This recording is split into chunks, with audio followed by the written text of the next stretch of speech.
Hello, and welcome to the This Happened Today in History podcast. I am your host, Mr. Miller. This podcast will cover a number of topics that happened on this date in history. Please visit the podcast webpage at thishappenedtoday.buzzsprout.com. There you can download the notes page, which will help you organize the information as well as develop your own ideas on how these events change the world around us. If you're interested in hearing more, please consider subscribing so you will not miss out on what happens tomorrow in history. Today is June 14th. In 1940, German troops rolled into the streets of Paris from the northwest today and swung triumphantly down the famous Champs-Élysées in the heart of the French capital. It was stated in authorized German sources. German tanks, their blunt-nosed guns ominously dominating the streets, led the advance into the city that last felt the tread of Prussian boots almost 70 years ago after Bismarck's triumph in the War of 1870. The swift, dust-stained tanks, armored reconnaissance units swung through the suburbs of Argenteuil and Neuilly into the swank west end of Paris, and then past the Arc de Triomphe and down the Champs-Élysées. But Germans said the troops probably circled around the Arc de Triomphe as they went down the broad, tree-lined avenue. The advance into Paris began early in the morning, just 5 weeks into the day after the German invasion of the Low Countries and the beginning of real warfare against the British and French. There were a few Parisians along the route, silent and tense. Some of them stood at the curbs and watched the Nazi forces enter their capital. The German advances said, first came the tanks, flanked by armored cars that rolled through the outskirts of the city, fled swiftly across the river Seine, and thence onto the broad Avenue de Neuilly. Behind them came the anti-tank units, still smudged with the grime of battles that had been fought with a terrible fury north of Paris. As the sun rose high, still more units joined the parade of victory through the hostile capital from which French armies had fallen back during the night. Motorized infantry and steel-shielded trucks, with machine guns mounted to sweep the wide streets, broadened after the French Revolution to prevent mobs from erecting barricades, raced across the Seine bridges and southeastward toward the atoll, where the Arc de Triomphe started during the years of the Napoleonic triumphs. The Etoile is a big hub where almost a dozen streets and avenues join, including the Avenue des Champs-Élysées and the Avenue Foch. It was laid out more than a century ago on a plan designed to permit government troops to place their cannon in a circle and sweep the approaching streets in event of repetition of the mob attacks of the French Revolution. The Arc de Triomphe is 160 feet high, one of the proudest triumphal arches in the world, and each stone bears the name of a victory or of a hero in the French military history. The German advices said that the invading troops swung down the Champs-Élysées, and the Nazi officers leading the march took over from the French officials left in the city. About one-third of the normal population of 2.8 million remained in Paris, it was estimated. As soon as the French troops withdrew from the city, it was stated there, the French police, fire department, and other city departments placed themselves at the disposal of the Germans and offered to maintain order and discipline during the march-in of the Nazis. And in 1954, the Pledge of Allegiance was written August of 1892 by the socialist minister Francis Bellamy. He lived in 1855 to 1931. It was originally published in the Youth's Companion on September 8th of 1892. Bellamy had hoped the pledge would be used by citizens in any country. In its original form, it read, "I pledge allegiance to my flag and the republic for which it stands, one nation, indivisible, with liberty and justice for all." In 1923, the words, "the flag of the United States of America," were added, and this time it read, "I pledge allegiance to the flag of the United States of America and to the republic for which it stands, one nation, indivisible, with liberty and justice for all." In 1954, on June 14th, in response to the communist threat of the times, President Eisenhower encouraged Congress to add the words "under God," creating the 31-word pledge we say today.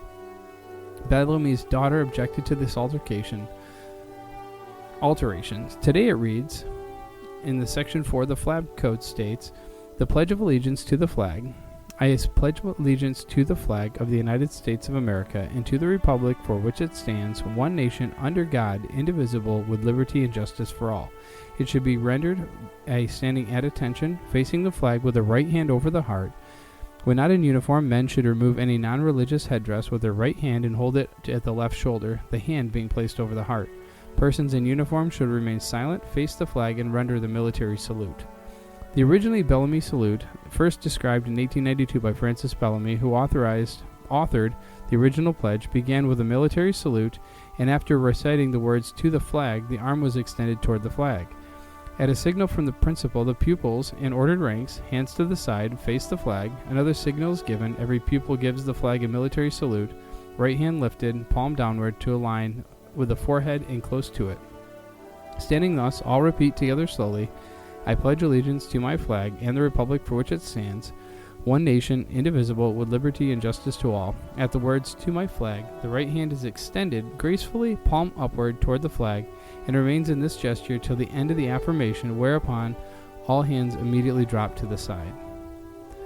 That's from the Youth's Companion of 1892. Shortly thereafter, the pledge was begun with the right hand over the heart, and after reciting "to the flag," the arm was extended toward the flag, palm down. In World War II, the salute too much resembled the Nazi salute, so it was changed to keep the right hand over the heart throughout. And then in 1942, Anne Frank started her diary today.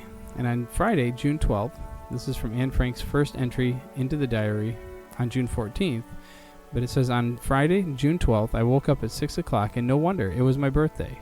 Just 22 days before going into hiding with her family and neighbors, Anne Frank was celebrating her 13th birthday much like any other young girl. She woke up early, too excited to sleep, and unwrapped presents like board games, chocolate, and the journal that she would use to write one of the most prolific and influential accounts of the Holocaust.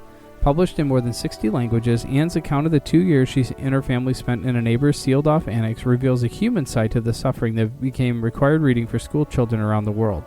Anne was born in Frankfurt and was a German national. Though her family moved to the Netherlands in 1933 after the Nazis rose to power, early in 1940 the Franks found themselves trapped in Amsterdam under increasingly oppressive anti-Semitic laws. Anne and her sister Margot were removed from their classes and enrolled in the Jewish-only school. Their father, Otto, had to give up his business in order to save them from going under entirely. Anne, who dreamed of being an actress, found herself banned from something as simple as going to the movies. In 1941, they lost their German citizenship. On July 5th of 1942, Anne notes in her diary that her father is planning to evacuate the family in anticipation of Nazi orders to do so. For several days, there are no journal updates, and on July 8th, Anne reveals that the family received a notice ordering Margot to report to a work camp. They wait until the morning to make their escape, wearing layer upon layer of clothing to avoid carrying conspicuous luggage.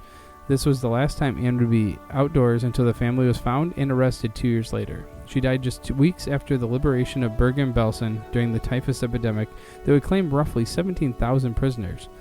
The publication of Anne's diary allowed for those far away from Europe to feel a human connection to the atrocities. Many survivors joined relatives in countries like the United States, and Anne's story served as an important tool in understanding the trauma these survivors had been through. In my hometown of Queens, New York, I lived amongst a large survivor population that could still not talk about what happened to them 40 years later.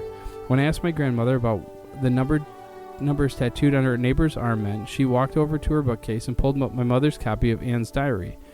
Anne never intended to become one of the most powerful symbols of one of the history's worst tragedies, writing. It is an odd idea for someone like me to keep a diary, not only because I have never done so before, but because it seems to me that neither I, nor that for that matter anyone else, would be interested in the unbosomings of a 13-year-old schoolgirl.